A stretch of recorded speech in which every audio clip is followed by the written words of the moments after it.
这是 NBA 的金州勇士队，要买下它，你需要几个条件。首先，你的身价至少是200亿美金级别。根据福布斯10月的最新数据，勇士队今年的估值是110亿美元，刚刚以100亿美金成交的湖人紧随其后，灰熊则以35亿美金排在最后一名。30支球队的平均估值是54亿美元。NBA 老板们看重的不光是你买不买得起，而是你能不能在未来的20年持续投入。球队每年可能都为了争冠要交上亿美元的奢侈税，新主场、新训练设施、新媒体投资都是持续超前的长期投资。你不仅要有钱买球队，你还要撑得起球队未来的野心。相信我，这真的是所有条件里最简单的。之后，你的律师突然告诉你，不行，必须是团队收购，因为 NBA 联盟不是一个人的玩具，而是一个联动30支球队、几十个城市的整体生态，一荣俱荣，一损俱损。联盟不可能把自己的兴衰寄托在一个人的兴趣和口袋上。但这根本难不倒聪明的你。你打开你的企鹅软件，找来了你的5个好兄弟，有的能把科技和内容带入联盟的2000亿基金掌门人，能把市场扩大到中东和亚洲的主权基金合伙人，还有能让并购结构天衣无缝的华尔街大佬，以及一个象征未来与年轻市场的硅谷创业明星。最后嘛，还必须有一个能疏通旧金山全部政治与社区关系的本地盟友。你组建了 NBA 最想要的未来联盟示范班。有了团队，你立刻给勇士老板拉科布发信息。他一看你是来买球队的，完全不想跟你谈。他不想卖，他爱这支球队胜过他的其他生意。他为什么要放弃人生最成功的项目呢？请给他个理由。但聪明的你提出了一个方案。拉科布当时买勇士花了4.5亿美元。勇士现在的估值是110亿，你决定溢价130亿，全现金一把拿下，同时让拉科布继续保留一部分股份，并承诺保留管理团队，让他能够参与球队未来的蓝图。你提出了一个他无法拒绝的方案。好了，条件他都答应了，球队该是你的了吧？不，真正的挑战才刚刚开始。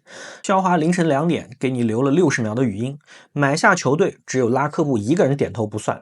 联盟另外29个老板要对这件事情投票，至少22个人，也就是3/4的人投通过票，你才能成为真正的老板。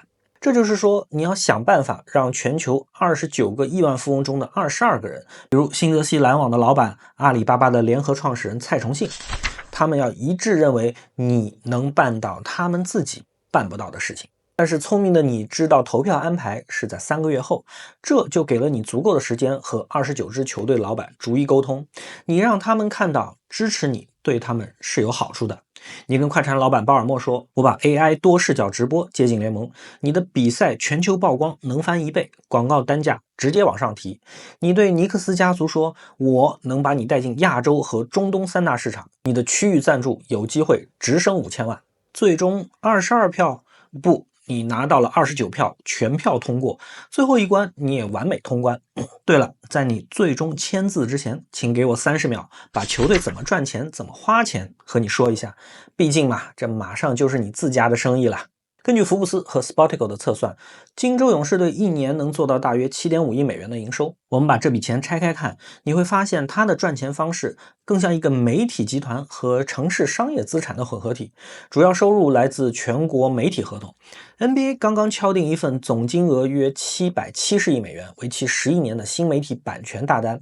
按平均分配计算，每支球队未来每年大约能拿到2.5亿美金的媒体分成。接着是门票收入，福布斯的财务拆解显示，勇士队主场 Chase Center 的门票一年大约能贡献2.15亿美元，这里面包含常规票、包厢、场边席等超级高价位坐席，长期保持接近满座率，是一台非常稳定的印钞机。